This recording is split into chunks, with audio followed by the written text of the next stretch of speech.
राम राम भाइयों, कैसे हो? ठीक हो? बढ़िया हो? अच्छे होना चाहिए, है ना। तो सॉरी, वो किसी स्टूडेंट का एक मैसेज आया था, अक्षांशी के अंदर कोई मिस्टेक थी, है ना। तो सॉरी। तो आपने शायद एग्जाम्स पढ़ा होगा, तो वहाँ पे मैं सॉरी चाहता हूँ। एग्जाम्स आपने पढ़े होंगे, वहाँ से देख लेना भाई, क्योंकि एग्ज़ाम क्या है नज़दीकी, इसलिए मैंने बोला था मैं फर्स्टली करवाऊँगा। कहीं पे मिस्टेक भी हो सकती है, आई एम सॉरी। हाँ, अगर जहाँ पे मिस्टेक होती है तो मैं दूसरे दिन वहाँ पे बता देता हूँ मैं मेरे से यहाँ पे मिस्टेक हुई है, ठीक है। टेंशन मत लेना, क्योंकि एग्ज़ाम नज़दीकी हो रहा तब क्या है, प्रेशर हो जाता है और दिमाग तब काम करना बंद हो जाता है। हम ये सोचते हैं कि एग्ज़ाम नज़दीकी है और टाइम बहुत ज़्यादा कम है, तो इसीलिए क्या है मैं फर्स्टली करवा रहा हूँ, ठीक है। इस बात को आप भी समझते होंगे, है ना, तो समझना चाहिए भी।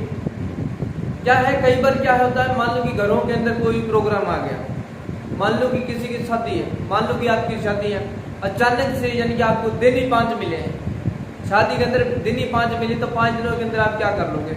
तो वही तो बात है ना, नज़दीकी एग्जाम है, आप कितना पढ़ लोगे, कितना पढ़ लो, कितना मैटर है। राजस्थान जीके, राजस्थान कल्चर हो गया, राजस्थान की अपने हिस्ट्री होगी और राजस्थान का करंट अफेयर हो गया, कितना पढ़ोगे आप, है ना। और जो अदर भी सब्जेक्ट्स हैं वो भी साथ में पढ़ने हैं ना, तो कितना टाइम बचता है। होता अभी जब दिमाग में प्रेशर होता है ना, तब ये चीज़ें हो जाती है, ठीक है। आई एम सॉरी, इस बात को मैंने अब आपको बता दिया है, ठीक है। आप इस बात को सोच लेना, ठीक है।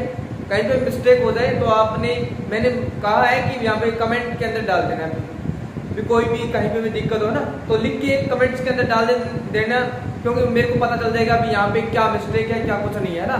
तो मैं तो करवाते जाऊँगा, क्योंकि मैं फर्स्टली करवाऊँगा, एग्ज़ाम नज़दीक है इसलिए, ठीक है। और जब एग्ज़ाम हमारे पास आगे टाइम मिलेगा तो मैं बड़ी से करवाऊँगा, ठीक है। तो चलें भी आगे। आज हम पढ़ेंगे राजस्थान के भौतिक प्रदेश। आज हम पढ़ेंगे राजस्थान के भौतिक प्रदेश। राजस्थान के भौतिक प्रदेश कितने हैं? राजस्थान के भौतिक प्रदेश है कितने? अभी 4 है। राजस्थान के भौतिक प्रदेश कितने हैं? 4 भागों के अंदर बांटा गया। भौतिक प्रदेश को कितने भागों के अंदर?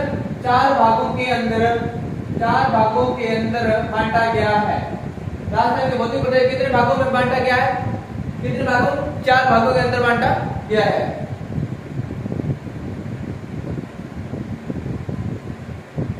बांटा गया है। हाँ, यहाँ पे कई बार होता है, मिस्टेक हो जाती है कई बार मात्रा मुद्रा के अंदर ना, तो आप भी पढ़े लिखे हो ना, क्योंकि हमारा जब इस लेवल के अंदर हम आए होते हैं ना, तब वो चीजें क्या है हमारे लिए एक बेसिकली हो जाती है ना। कहीं पे भी मिस्टेक हुआ, अगर मैं यहाँ से कर्सिव राइटिंग, अगर मैं स्पीच बोल रहा हूँ, कोई स्टूडेंट है फर्स्ट बार आ रहा है और किसी का फर्स्ट वालों के लिए सॉरी भाई, नेक्स्ट टाइम आपको बढ़िया करूंगा। जिसने तैयारी कर रखी है तो उसके लिए मैं ये कह रहा हूँ, क्योंकि हमें करवा रहा हूँ। कई बार लिखने में यहाँ पे मालूम कर्सिव राइटिंग, लेकिन मैं उसके बाद स्पीच तो दे रहा हूँ ना, ये मैंने क्या लिखा है, गलत तो नहीं लिखा होगा ना, उसके बारे में बोल ही दे रहा हूँ। यहाँ से कोई मिस्टेक हो जाती है तो उसके बारे में बोल भी दे रहा हूँ ना, ठीक है। तो ये बात भी आपने थोड़ा सा ध्यान रखना, ठीक है। तो राजस्थान के भौतिक प्रदेश कितने हैं? 4 भौतिक प्रदेश राजस्थान के कौन कौन से हैं? अब कौन कौन से भौतिक प्रदेश हैं? नंबर 1 में है क्या है? उत्तर पश्चिम। क्या है? उत्तर पश्चिम। उत्तर पश्चिम में क्या है? उत्तर पश्चिम में क्या है? मरुस्थलीय, मरुस्थलीय प्रदेश। उत्तर पश्चिम में क्या है? मरुस्थलीय प्रदेश है। और नेक्स्ट बात करते हैं, नेक्स्ट बात कौन सा है? मध्य में क्या है? अरे उत्तर पश्चिम। मैं यहाँ पे राजस्थान का एक नक्शा बना देता हूँ यहाँ पे, सॉरी, जैसा भी बन गया बढ़िया बन गया, ठीक है, क्योंकि ये आपके लिए एक छोटा सा एग्जांपल है। क्या एक छोटा सा एग्जांपल है, वो चीज क्या है आपको पता होना चाहिए, ठीक है, कि क्या पे क्या कुछ हो रहा है। इस हिस्से की बात करेंगे। अब ये क्या है? उत्तर पश्चिम। उत्तर पश्चिम में क्या है? रेती रेत है ना, तो मरुस्थलीय प्रदेश। नेक्स्ट बात करते हैं मध्य। यहाँ पे मध्य में क्या है? अभी यहाँ पे मध्य में क्या है? मध्य में है, मध्य में मध्य अरावली। क्या है? मध्य में क्या है? मध्य अरावली, अरावली प्रदेश। मध्य में क्या है? मध्य अरावली प्रदेश है। नेक्स्ट बात करते हैं तीसरे की। तीसरे नंबर में क्या है? ये आ गया। अब इसकी बात करते हैं, सॉरी, अब इससे की बात करते हैं। अब ये आ गया पूर्वी हिस्सा। अब ये पूर्वी हिस्सा आ गया इधर वाला, तो पूर्व में क्या है? पूर्व में है क्या भी, पूर्वी मैदान, पूर्व में क्या है, पूर्वी मैदान प्रदेश, पूर्व में क्या है, पूर्वी मैदान प्रदेश। नंबर बात 4 की करते हैं। 4 में क्या है, ये हिस्सा आ गया। अब ये हिस्से की बात करेंगे, ये दक्षिण आ गया, यानी कि इसको बोल सकते हैं पूर्व दक्षिण हो गया ना। तो इस हिस्से की बात करते हैं तो दक्षिण में क्या है, दक्षिण में क्या है अभी, हाड़ौती प्रदेश है। दक्षिण में क्या है, हाड़ौती प्रदेश है। दक्षिण में क्या है, हाड़ौती प्रदेश, या इसको कह सकते हैं या पठारी प्रदेश। दक्षिण में क्या है, पठार है। यहाँ पे क्या है, पठारी भूमि है ना, पक्की भूमि है इसको, यानी कि या इधर तो रेत ही रेत है, बीच में पहाड़ी आ गई, और इधर क्या, काली मिट्टी, बालू मिट्टी, ये लेट मिट्टी यहाँ पे मिलेगी, ठीक है। तो वो चीजें है यहाँ पे। दक्षिण में क्या है, पठारी प्रदेश, या इसको बोला जाता है हाड़ौती प्रदेश बोला जाता है, ठीक है। अब हमने राजस्थान के भौतिक प्रदेश पढ़ना है, कितने भागों के अंदर बांटा गया राजस्थान के भौतिक प्रदेशों को, 4 भागों के अंदर बांटा गया है। पश्चिमी मरुस्थलीय प्रदेश, उत्तर पश्चिमी मरुस्थलीय प्रदेश, मध्य में क्या है, अरावली है, पूर्व में क्या है, पूर्व मैदान है, दक्षिण में क्या है, दक्षिणी पठार है, या उसको बोल सकते हैं हाड़ौती प्रदेश, ठीक है। तो ये चीजें हैं। तो नेक्स्ट चलते हैं हम आगे, नेक्स्ट चलते हैं हम आगे। आगे हमें क्या पढ़ना है,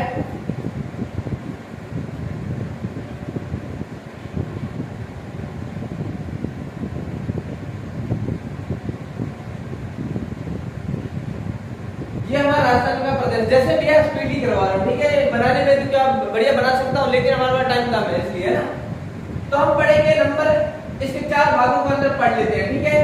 नंबर 1, यहाँ पे क्या है अभी, उत्तर पूर्व में, उत्तर पश्चिम में क्या है, रेती रेत है ना, तो इसको पढ़ेंगे। यहाँ पे क्या है, उत्तर, नंबर 1 की बात करते हैं, उत्तर पश्चिम मरुस्थलीय प्रदेश, उत्तर पश्चिम मरुस्थलीय प्रदेश, ठीक है। और ये कौन सा है, शुष्क प्रदेश है।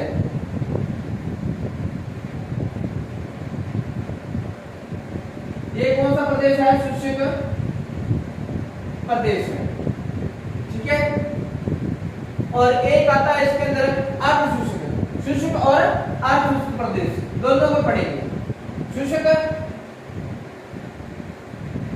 इधर मैं लिख देता हूं, इसको अलग अलग लिख देता हूं, इधर मैं लिख देता हूं शुष्क प्रदेश, उत्तर पश्चिम मरुस्थलीय प्रदेश, मरुस्थलीय प्रदेश, ये क्या है, शुष्क है। ये कौन सा प्रदेश है, ये शुष्क प्रदेश है।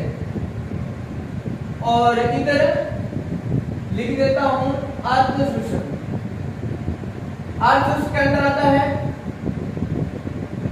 बागड़ और क्या आता भी,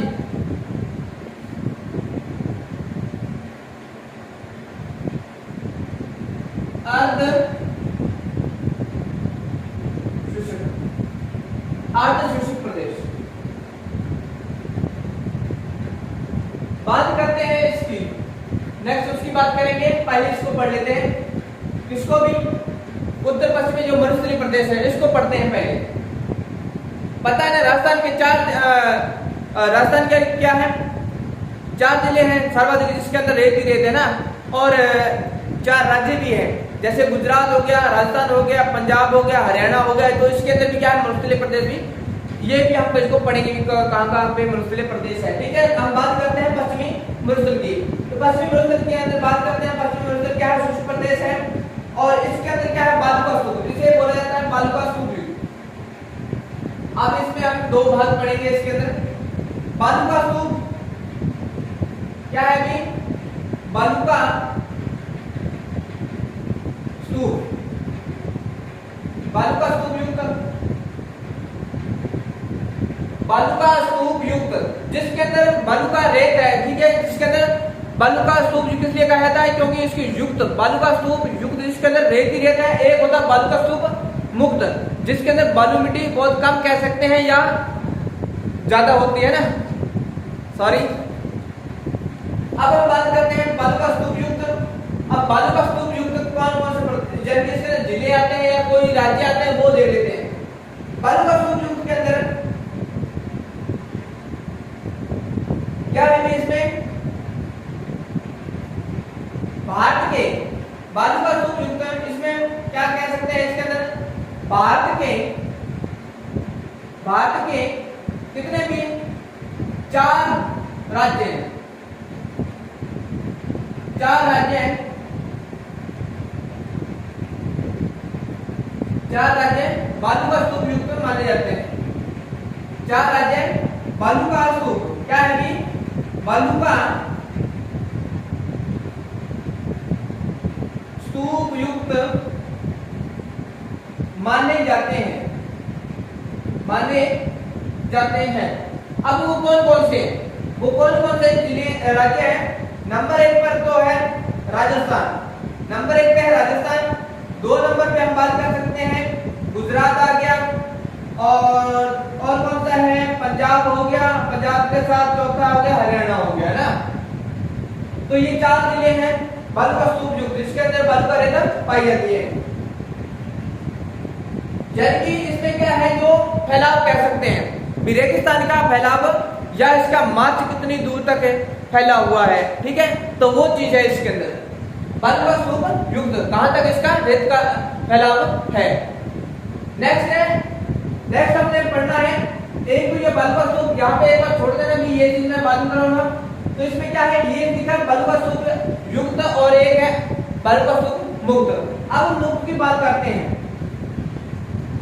अरे इसमें आता है जिस घग्गर का मैदान, इसमें क्या आता है, घग्गर का मैदान शेखवाड़ी प्रदेश हो गया, तो ये चीजें इसके अंदर आती है, ठीक है। घग्गर का मैदान शेखवाड़ी प्रदेश हो गया, नागौर उच्च भूमि होगी, तो ये सभी इसके अंदर आते हैं। और लूनी बेसिन का मैदान या लूनी बेसिन कह सकते हैं, ठीक है, इसके अंदर ये चीजें आती हैं। बागर या बागर और अर्धशुष्क भूमि के अंदर मैंने बताया है इसके अंदर क्या कुछ आता है, घग्गर का मैदान आता है, और कौन सा आता है, नागौर उच्च भूमि आती है, और इसके अंदर कौन सा आता है अभी, लूनी बेसिन मैदान या लूनी बेसिन कह सकते हैं, ठीक है। नेक्स्ट बात करते हैं आगे, ये तो बालू का स्तूप था युक्त था। अब हम बात करते हैं बालू का स्तूप मुक्त। ये छोड़ रहा हूं एक बार, ये 2 नंबर की बात करते हैं बालू का क्या है भी, बालू का स्तूप मुक्त। अब यह मुक्त है जिसके अंदर रेत कम कह सकते हैं या है भी नहीं है ना, तो वो चीज है बालू का स्तूप युक्त, और दूसरा है बालू का स्तूप मुक्त। अब इसको मुक्ति मिल रही है।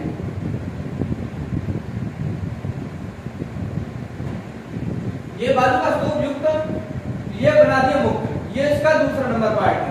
अब ये यहाँ पे कौन कौन से जिले आते हैं, हनुमानगढ़ के जितने जिले आते हैं तो वो आ जाएंगे इसके अंदर, ठीक है। जैसे सीकर, चूरू, झुंझुनू हो गया, और कुछ बीकानेर का पार्ट आ जाएगा इसके अंदर, है ना, तो वो चीजें इसके अंदर आती है। जैसे जोधपुर का ना, तो वो चीज है इसके अंदर। अब बालू का स्तूप मुक्त प्रदेश, अब बालू का स्तूप मुक्त प्रदेश के अंदर हम बात करते हैं, बहुत बढ़िया है, ये मैं लिखवाऊंगा, आपने लिखते जाना है, ठीक है। बेस्ट है एंड सो बेस्ट भी है।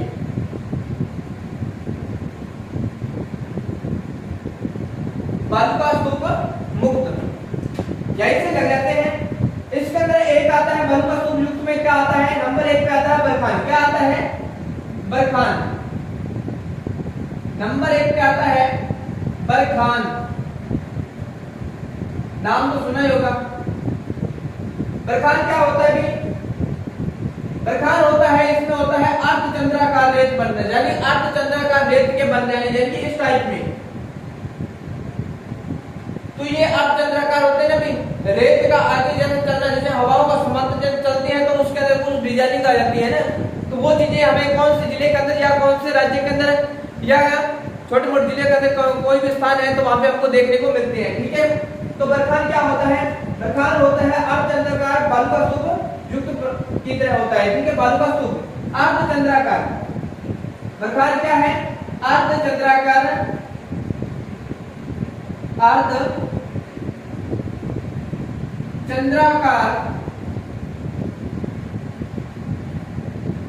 अर्धचंद्राकार बालू का स्तूप, अर्धचंद्राकार बालू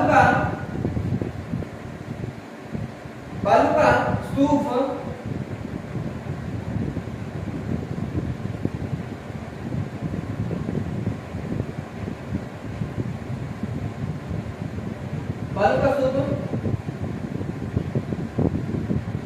जो की तरह होते हैं, कह सकते हैं जो की तरह होते हैं। अब किसकी तरह होते हैं? ये अर्धचंद्राकार के समांतर होते हैं, अर्धचंद्राकार। नेक्स्ट बात करते हैं कौन सा अनुदैर्घ्य? एक होता है अनुप्रस्थ, एक होता है अनुदैर्घ्य और एक होता है अनुप्रस्थ। नेक्स्ट बात करते हैं अनुप्रस्थ, नेक्स्ट बात करते हैं अनुप्रस्थ। अब ये अनुप्रस्थ की बात करते हैं।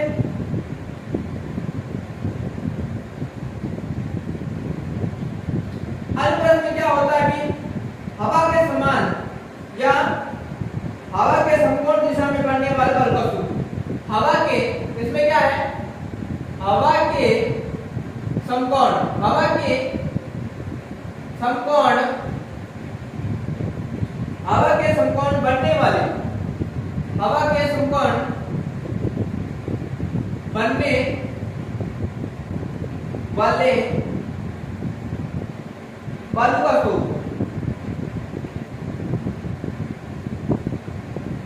क्या है? भी बालू का स्तूप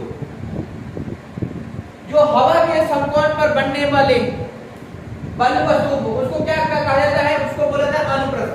अनुप्रस्थ क्या होते हैं? जो हवा के समांतर बनने वाले बालू का स्तूप होते हैं। ठीक है, उसको अनुदैर्घ्य कहा जाता है। नंबर 3 की बात करते हैं। एक होता है अनुप्रस्थ, एक होता है अनुदैर्घ्य। क्या है? अनुदैर्घ्य या दैर्घ्य कह सकते हैं। ठीक है, अनुदैर्घ्य या अनुदैर्घ्य एक ही बात है। अब अनुदैर्घ्य के अंदर बात करते हैं। अनुदैर्घ्य है हवा के समांतर बनने वाले। क्या है? इसमें क्या है? हवा के समकोण और इसमें आएगा हवा के समांतर बनने वाले। क्या है इसके अंदर? हवा के समांतर, हवा के समांतर बनने वाले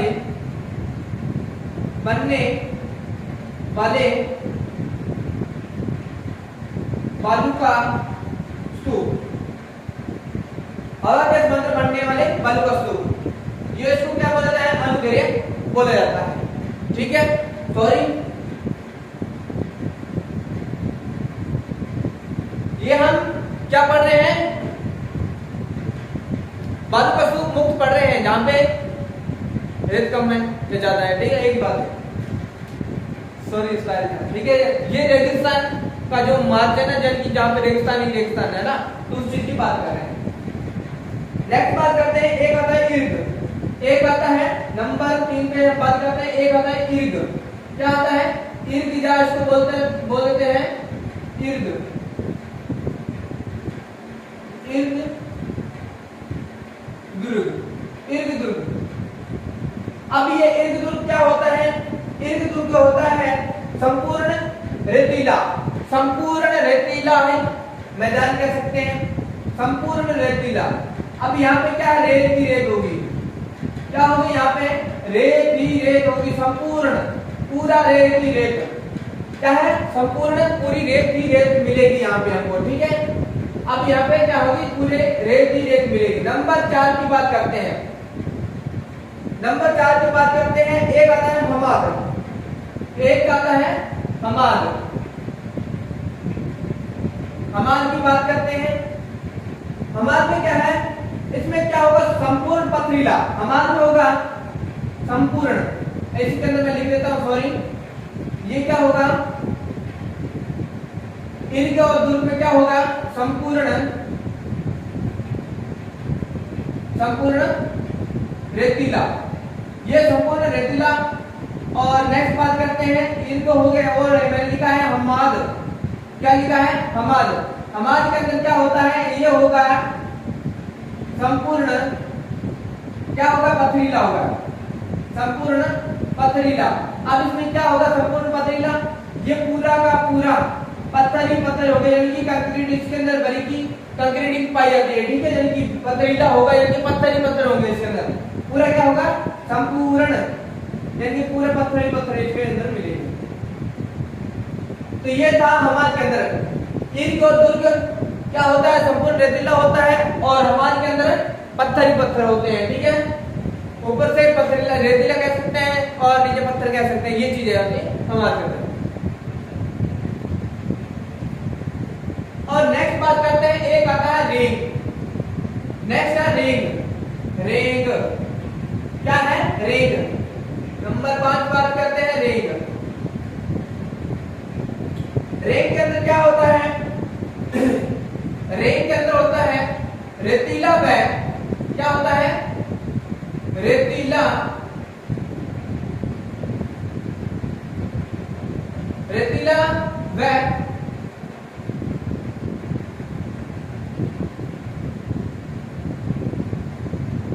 पथरीला, दोनों का मिक्स होता है, उसको क्या बोला जाता है, रेंग।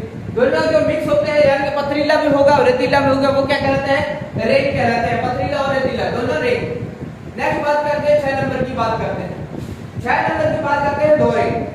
क्या होता है दोहरे, तो आपको पता होगा अभी, दोहरे क्या होता है, अभी दोहरे क्या होता है, इसमें होता है, दोहरों के अंदर क्या होता है अभी, बड़े बड़े, क्या है अभी, बड़े बड़े रेत के, बड़े बड़े रेत के टीले, बड़े बड़े रेत के टीले क्या कहलाते हैं अभी, दोहरे कहलाते हैं, बड़े बड़े रेत के टीले क्या कहलाते हैं, दोहरे कहलाते हैं।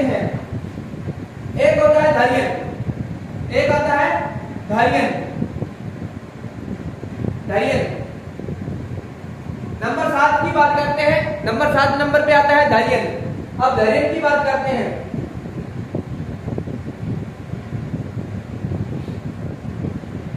इसमें क्या होगा, स्थानांतरिल,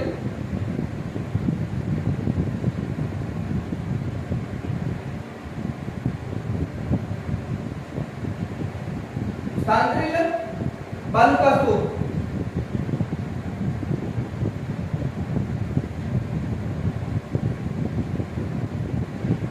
इसे क्या बोला गया है, स्थानांतरिल बालू का स्तूप। धारियन में क्या होगा, स्थानांतरिल, यानी कि इसके स्थान में क्या होगा, बालू का स्तूप, विलुप्त प्रदेश, ठीक है। अब नेक्स्ट बात करते हैं, 8 नंबर की बात करते हैं सीप। 8 नंबर क्या आता है हमारा, सीप, क्या है, 8 नंबर पे बात करते हैं, इसको बोला जाता है सीप। सीप, इसकी डिजाइनिंग होगी उसकी, सॉरी,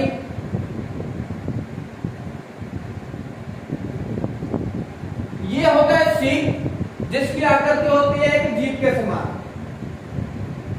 सीप, जीप एक ही बात है, सीप का एग्जांपल है जीप, सीप है, जीप के समांतर आकृति कह सकते हैं, क्या है, जीप के समान, जीप के आकृति, जीप के समान बोल सकते हैं, जीप के समान की आकृति, की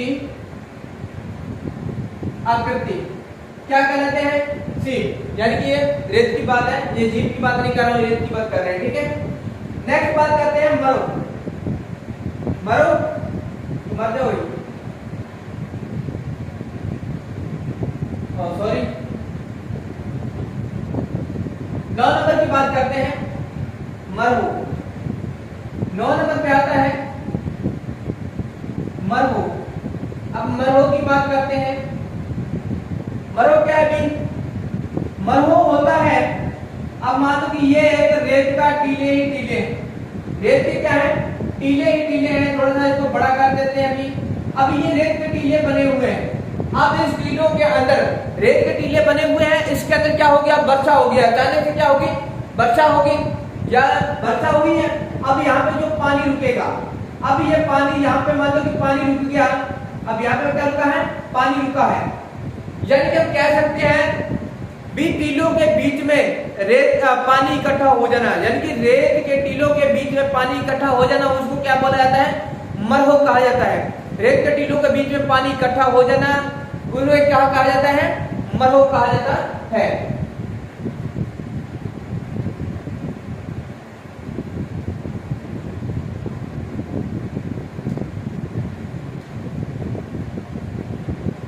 नेक्स्ट आता है पवनावर्ती। नेक्स्ट आता है हमारा 10 नंबर में बात करते हैं पवनानुवर्ती। अब पवनानुवर्ती क्या होती है, पवनानुवर्ती होती है जो हवा के समांतर बन जाना, ठीक है। पवनानुवर्ती हवा जाती है बस ऐसे रेत का बिछ जाना, लंबवत रेखा रेखे रूप में, यानी कि रेत का बिछ जाना, वो क्या है, पवनानुवर्ती है। ये हवा चल रही है, इस समान ही बन रहा है, जो रेत के हवा के समांतर बन रही है वो क्या बल का ऊपर। अब ये क्या कहलाती है, पवनानुवर्ती कहलाती है। इसमें हम कह सकते हैं हवा के समान, क्या है, हवा के समान या समांतर, हवा के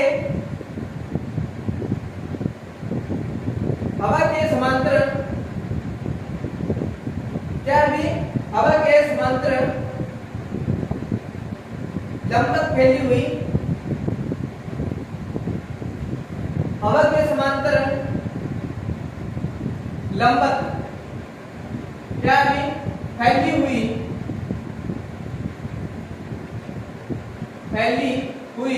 बालू का स्तूप, हवा के समांतर फैली हुई, ये मैंने आप एग्जांपल बता दिया, कोई टेंशन वाली बात नहीं, जो हवा के समांतर बन जाएगा, ठीक है, रेखा के समान। नेक्स्ट बात करते हैं 11 नंबर की। 11 नंबर के बाद में बात करते हैं पैराबोलिक। क्या है भी, पैराबोलिक,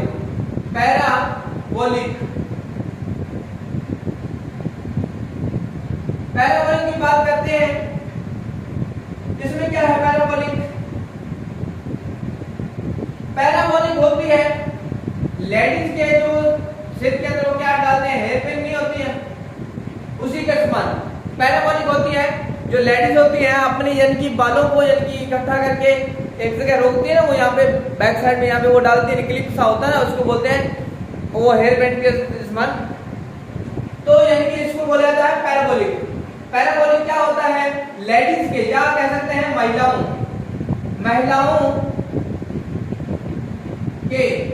के इधर लिख देता हूं, उधर मिक्स हो जाएगा ना।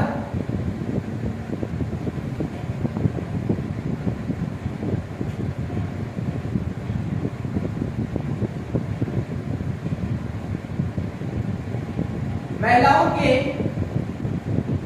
क्या भी हेयर पिन के समान, हेयर पिन के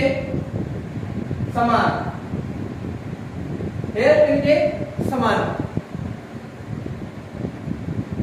क्या भी लाके तो देने पड़ेगा, है ना।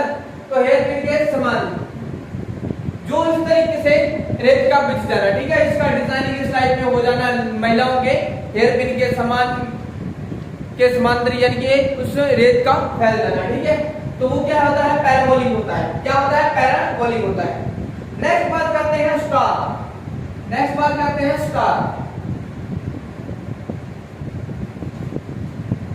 कितना हो गया, 11 होगा, ये हो गया 12 नंबर पे आता है हमारा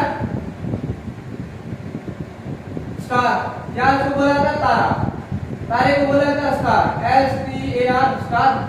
स्टार में क्या होता है, तारा। अब ये जो बालू का स्तूप कहां मिलेंगे, यानी कि ये स्टार है, यानी कि तारा युक्त बालू का स्तूप हमें कहां मिलेंगे, ये हमारे एक तो इसके अंदर प्रदेश आता है सूरतगढ़, यानी कि इसमें क्या होगा, स्टार, यानी कि तारे इस तारीख के कह सकते हैं वो यानी कि हवा के से बनते हैं, ठीक है। भी कभी देखा तो नहीं है मैंने भी, ठीक है। आप जाओ तो सूरतगढ़ देख लेना, भी मोहनगढ़ जाओ तो वहां भी देख लेना। ये दो स्थान स्थान पे मिलते हैं, यानी कि एक तो हमारा सूरतगढ़ है, एक कौन सा है हमारा सूरतगढ़ है, वह मोहनगढ़, सूरतगढ़ और मोहनगढ़, सूरतगढ़ और मोहनगढ़।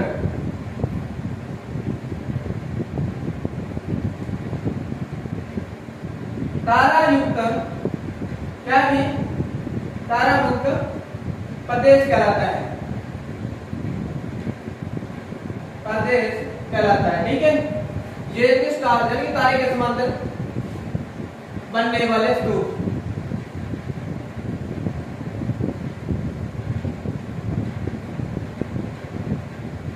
एक आता है नेटवर्क, नेक्स्ट आता है नेटवर्क। 13 नंबर पे हमारा क्या है, नेटवर्क है।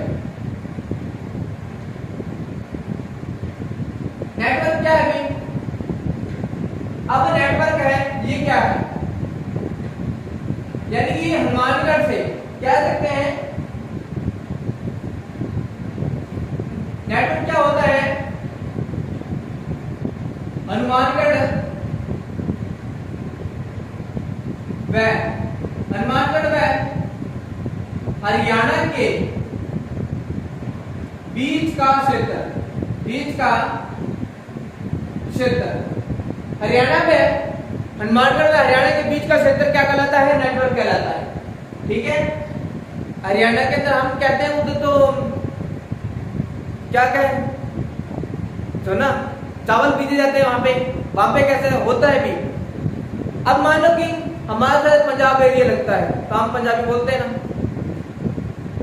अरे हमारे गंगानगर जिले के अंदर भी रेत है ना, अन्य स्थानों पे भी रेत है ना, हमारे ओनली फॉर ऐसे नहीं हम जैसे कैसे जैसलमेर हो गया, बीकानेर हो गया, बाड़मेर हो गया, जालौर हो गए, सॉरी जालौर का या जैसलमेर हो गया, या बाड़मेर तक हम क्या है ऐसे नहीं, ऐसे कह सकते हैं भी यहाँ तक सर्वाधिक रेत है, तो अन्य क्षेत्र में भी रेत है।